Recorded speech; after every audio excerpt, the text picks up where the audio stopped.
Olá, seja bem-vindo, pode chegar. Vamos juntos conferir o que foi notícia nessa semana no Brasil e no mundo. Após 2 anos sem eventos por causa da pandemia, um levantamento apontou que a demanda por shows no Brasil cresceu quase 300% em um ano. A volta de casamentos, aniversários e formaturas impulsionou a retomada no setor no segundo trimestre do ano.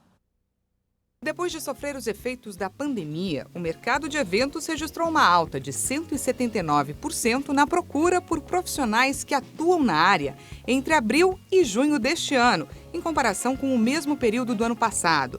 As bandas e cantores são os mais requisitados e a procura por shows ao vivo aumentou 276%. Os números fazem parte de um levantamento da plataforma de contratação de serviços Get Ninjas. Além da procura por músicos, a pesquisa ainda aponta para o crescimento da busca por serviços de buffet completo, que subiu 254%, e fotógrafos, que teve a demanda expandida em 166%, não só para eventos, mas também para sessões em estúdio. Os números coincidem com o cenário visto pela Associação Brasileira dos Promotores de Eventos, a ABRAP. A entidade notou um crescimento acentuado nas vendas, especialmente na comparação com o período pré-pandemia. Apesar disso, a ABRAP ressalta que o aquecimento do setor ainda não resultou em recuperação dos lucros das empresas. Ele aponta que o cenário é positivo, mas ainda há obstáculos, já que muitos profissionais deixaram a área na pandemia e os serviços muitas vezes precisam ser terceirizados. Um levantamento feito pelo Banco Central mostrou que o número de transações com Pix-Saque foi superior às operações feitas com o Pix-Troco. As funcionalidades do Pix-Saque e Pix-Troco foram lançadas no final de 2021, como uma forma de diversificar as ações de acesso ao dinheiro físico para a população. Mas, segundo o Banco Central, a adesão às novas aplicações não cresceu como esperado. De acordo com a entidade, o volume de transações por meio das ferramentas se concentram na modalidade voltada ao saque, que representa 99% das operações. Em julho, foram mais de 267 milhões de operações com o Pix-Saque, contra pouco mais de 3 mil feitas com o Pix-Troco. O Pix-Saque permite que todos os clientes consigam sacar o dinheiro em qualquer ponto de venda, como lojas de bairro, supermercados e restaurantes. O usuário faz a transferência para o estabelecimento e retira o dinheiro no local. Já o Pix-Troco funciona de forma semelhante. A diferença é que o saque vem acompanhado de uma compra no estabelecimento. Após o pagamento, o cliente pode solicitar o troco em dinheiro físico.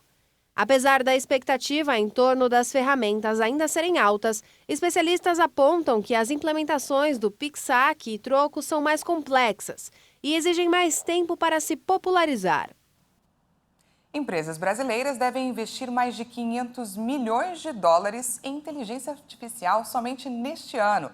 A estimativa é da consultoria de tecnologia IDC.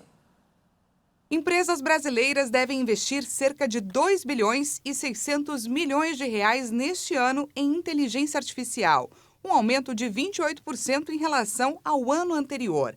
Dados da consultoria de tecnologia IDC mostram que a tecnologia está cada vez mais presente nos negócios, especialmente por meio do uso de algoritmos.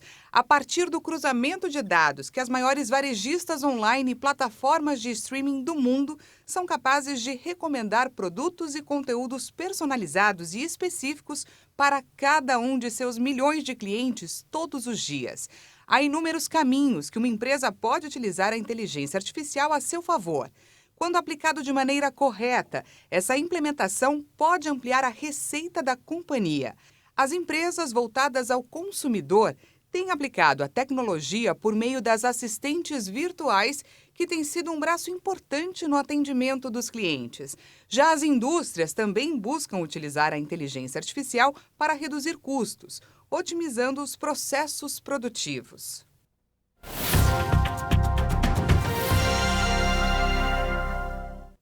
Sabe quando você dorme, acorda e tem a sensação de que não descansou? Já aconteceu com você? O jet lag é uma expressão em inglês que define a alteração do relógio biológico causada por viagens longas, especialmente para países com um fuso horário diferente. No entanto, Existe uma variação dessa condição desencadeada por hábitos que geram desajuste nos horários do sono, o chamado jet lag social. E é sobre ele que vamos conversar hoje com o pesquisador Gabriel Nathan Pires, do Instituto do Sono. Como vai, doutor? Seja muito bem-vindo. Olá, pessoal. Muito obrigado pelo convite. Bom, antes de tudo, o que é o jet lag do sono e como identificar? Muito bem. Então, como a gente já ouviu aqui na introdução, o jet lag é essa condição de prejuízo de sono em viagens. Mas existe o jet lag social, que é quando, mesmo no lugar onde eu estou sem viagem nenhuma, existe um desajuste do meu relógio biológico com o relógio da sociedade onde eu me insiro. Isso é geralmente um problema muito grande nos jovens, desde a adolescência até o meio da vida adulta, quando a gente tende, por uma tendência biológica mesmo, a ser mais vespertino. Dormir mais tarde, acordar mais tarde. Isso é uma tendência natural dessa idade. O problema é que quando a gente está inserido em sociedade, a gente não consegue exercer essa tendência de acordar e dormir mais tarde, e isso acaba causando o que nós chamamos de jet lag social. Então, definindo, jet lag social é um desajuste entre o meu relógio biológico interno e a sociedade que não me permite exercer a minha biologia. E isso acaba causando muita privação de sono. Perfeito, doutor. Qual é a relação entre esse desequilíbrio no relógio biológico com obesidade, doenças como diabetes, problemas cardíacos? Bom, existem muitos problemas que acontecem nas pessoas nessa condição de jet lag social, que são os mesmos da privação de sono. Porque uma pessoa em jet lag social, como a principal manifestação é justamente não conseguir dormir em quantidade adequada. Com isso, a gente vê problemas de saúde física, como hipertensão e diabetes, de saúde mental, como depressão e ansiedade, e um problema bastante grave, quando a gente lembra que o jet lag social acontece em pessoas mais jovens, em adolescentes e adultos jovens, um problema muito grande é no aprendizado e na capacidade cognitiva. Então, na faculdade, em trabalho, pessoas nessa condição de jet lag social vão ter dificuldade de aprendizado, de atenção, e no trabalho vão ter uma produtividade muito diminuída. Eu queria que o senhor pontuasse para a gente o que a pandemia, de que forma a pandemia afetou os casos de jet lag social. Ótimo, essa é uma pergunta muito interessante. E é curioso notar que durante a pandemia o jet lag social melhorou, porque com as pessoas trabalhando de casa, exercendo o trabalho remoto, eu pude melhorar minha rotina acordando e dormindo em horários mais favoráveis e mais próximos da minha preferência biológica. Então, muitas queixas de jet lag social resolveram durante a pandemia. Mas elas voltam a ser um problema agora que as pessoas estão voltando para os escritórios, para a rotina normal, gastando mais tempo de deslocamento. E, novamente, eu volto agora a desrespeitar o meu ciclo circadiano normal, meu ciclo de sono normal, porque a sociedade impõe um relógio que não é naturalmente adequado a todas as pessoas. Então, o jet lag volta a ser um problema à medida que as pessoas voltam à rotina normal. É possível compensar a falta de horas de sono dormindo mais nos outros dias, por exemplo? Dormir mais nos finais de semana faz mal? Essa é uma compensação em parte. Quando a gente precisa dormir mais no final de semana, isso é um sintoma de que o meu sono durante a semana é insuficiente. Então, a melhor alternativa seria, durante a semana, encontrar uma maneira de dormir em tempo e em qualidade suficiente. Se isso não é possível, dormir a mais durante o final de semana é uma necessidade biológica, isso vai acontecer. Mas então o foco que a gente tem que ter é entender que quem dorme a mais no final de semana sempre está devendo sono. E a gente nunca consegue recuperar 100%. Então vamos focar em tentar dormir bem durante a semana, permitindo então que o sono durante o final de semana seja mais natural, mais equilibrado. Parece fácil, mas como tratar o jet lag social? Quais as dicas que o senhor deixa aqui para a gente? A primeira dica é identificar o caso de jet lag social. Então, se uma pessoa nota que passa o dia sonolento, cansado, fadigado, desatento, é a prova de que o sono não tem sido ou de boa qualidade ou de boa quantidade. E se a pessoa sempre tem essa dificuldade de acordar no horário adequado para ir para a escola pela manhã, para a faculdade, para o trabalho, isso é uma prova de que ela está desajustada entre o seu relógio biológico e o relógio da sociedade. Isso tem duas possibilidades. Ou eu encontro um emprego ou uma atividade didática que me permita começar mais tarde, e isso resolve o problema. Mas nem todas as pessoas conseguem um emprego com horários flexíveis. Nesse caso, eu tenho que tentar regular o meu ciclo de sono para dormir mais cedo e acordar mais cedo. Isso é alternativa que não é natural, porque o meu horário de dormir e acordar é biologicamente determinado. Mas se eu dependo disso para conseguir desempenhar minhas atividades sociais e de trabalho, eu preciso tentar antecipar o sono, de uma maneira não dependente de remédios. O mais adequado é que essa adaptação seja feita comportamentalmente, que eu consiga adequar a minha rotina às minhas atividades sociais. Tá certo, doutor. Essa entrevista foi bastante esclarecedora. Conversamos com o doutor Gabriel Natan Pires, que é pesquisador do Instituto do Sono, sobre como identificar e tratar o jet lag social. Muito obrigada, doutor. Foi um prazer. E a gente vai para um rápido intervalo e na volta você confere. Grande parte dos profissionais com mais de 50 anos tem currículos extremamente ricos, porém segue na busca por recolocação no mercado de trabalho. Nós voltamos já.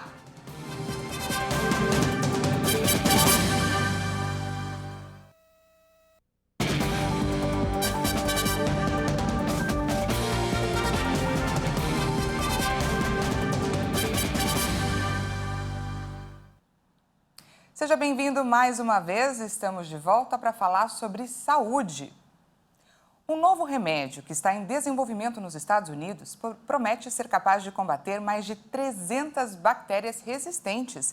A substância pode representar um avanço significativo para a ameaça global das superbactérias. Cientistas da Sociedade Americana de Química avançaram no desenvolvimento de um antibiótico que pode ser um marco no enfrentamento às bactérias resistentes aos tratamentos disponíveis.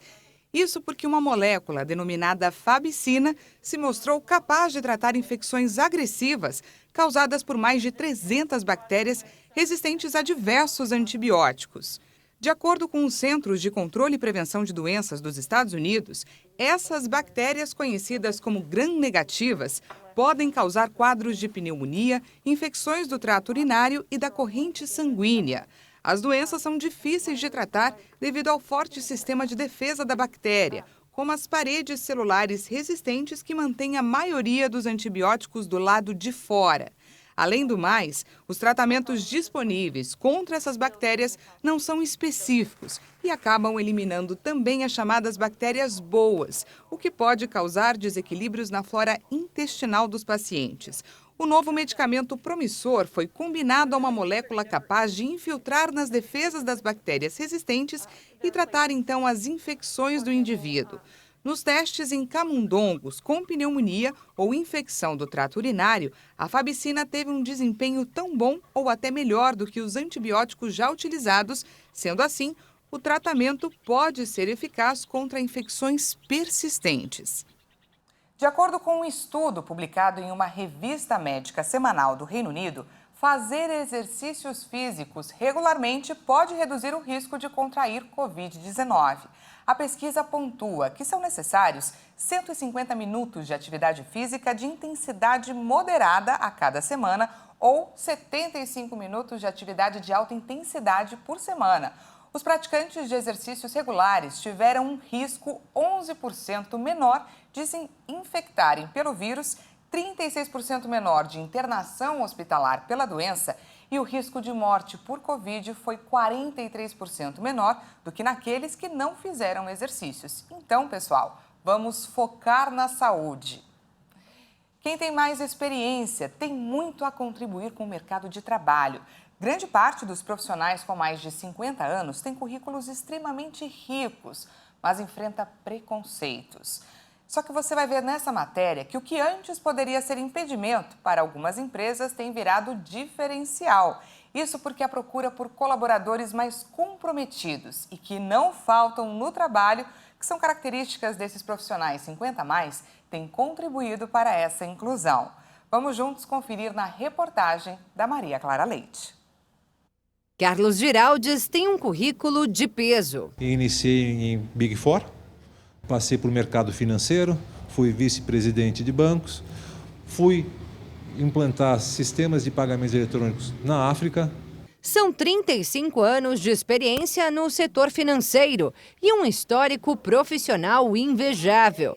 Mas ainda assim, um detalhe fez Carlos se sentir discriminado no mercado de trabalho.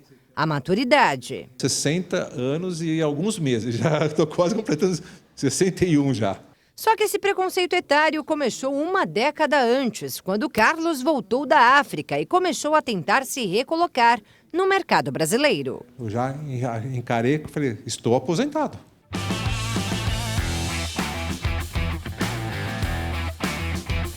Até que teve a oportunidade de trabalhar em organizações sociais. Um novo ramo que para ele tornou-se paixão e lhe deu ainda mais bagagem para atuar onde trabalha hoje.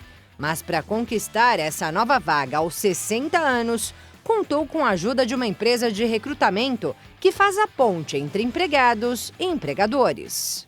Foi através da internet, procurando emprego através de procurando job, procurando atividade, mandando currículos, foi que veio ali, talento sênior. E eu falei, o que faz talento sênior? Já me chamou a atenção pelo sênior. Talento. E eu vi que ela trabalha com profissionais acima de 50 anos. E tinha profissionais acima de 60 anos também, que prestavam serviço. Acho que é aqui que eu tenho que ir, não para essas empresas mais tradicionais. E a aposta valeu muito a pena. Por intermédio dessa empresa, o Carlos encontrou o emprego que queria. E o Leandro, o profissional que tanto procurava. A gente tem muita molecada nova, que tem um gás, que tem uma realmente muito qualificado, mas a gente entende também que no profissional, que hoje a gente pensa acima de 50, se tornou velho para o mercado, eu acho um absurdo, quanto de bagagem eles trazem. Então a gente consegue fazer esse mix e trazer esse conhecimento, essa bagagem, além de melhorar muito a empresa, você também ensina as próximas gerações a entenderem um pouquinho mais de como tocar muita coisa. São gestores como o Leandro que fazem a empresa da Juliana fazer cada vez mais conexões e a reduzir o número de profissionais 50 a mais fora do mercado. Por isso que a gente decidiu trabalhar nesse momento com startups, com pequenas e médias empresas. Porque as startups hoje estão mais abertas para essas contratações flexíveis. E porque elas valorizam o profissional sênior que teve muita experiência numa grande empresa, que tem um conhecimento que os jovens que estão lá dentro não têm, tem uma experiência de vida, que vai ter serenidade, vai saber trabalhar melhor em crise, vai lidar melhor com um ambiente caótico, porque ele já passou por momentos assim e soube sair. Mas não é só isso não.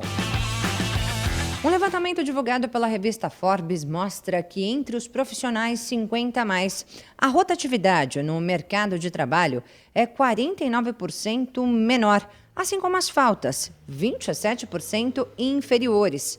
Agora, quando o assunto é engajamento, participação no serviço, aí esse percentual fica 3% maior em relação aos outros colaboradores. Eles têm outro valor para o trabalho.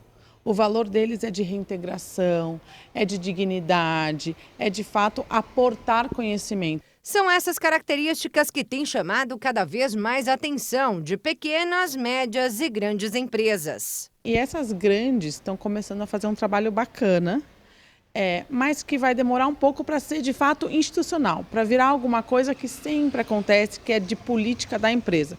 Enquanto isso, empresas como a da Juliana e a do Morris, que também recruta profissionais sênior, dão o caminho das pedras a quem busca uma nova chance. Então, assim como é importante a empresa olhar para isso e se preparar para ter profissionais de todas as idades, né, e não só jovens, as pessoas também têm que se preparar para essa segunda carreira, terceira, né, essa fase da vida madura, entender o que faz sentido para você, onde que você precisa se atualizar. Por isso que é muito importante fazer cursos, participar de eventos como o Maturifest, que a gente fez, que é o Festival de Trabalho e Empreendedorismo específico para pessoas com mais de 50 anos, onde a gente traz não só inspiração e dicas, mas conteúdo prático, para as pessoas aprenderem lá ferramentas, validarem ideias e também olharem para além do emprego formal tradicional. Estima-se que em 2040, mais da metade da força de trabalho do país terá mais de 50 anos. A população do Brasil está envelhecendo, mas com expectativa de vida maior. Por meio de apoio de empresas de recrutamento, profissionais 50 a mais já começam a se preparar. Mas a consciência da inclusão etária, segundo a Juliana, precisa aumentar. Vai precisar muita ajuda da imprensa para lembrar disso, muita conscientização, elas olharem dentro do próprio quadro, passarem pela dor de não acharem as pessoas para contratar e se tocarem de que elas não estão ali só saindo da faculdade. Muito bacana, não é? Essa edição fica por aqui mais uma vez. Muito obrigada pela sua companhia, um ótimo final de semana e até segunda.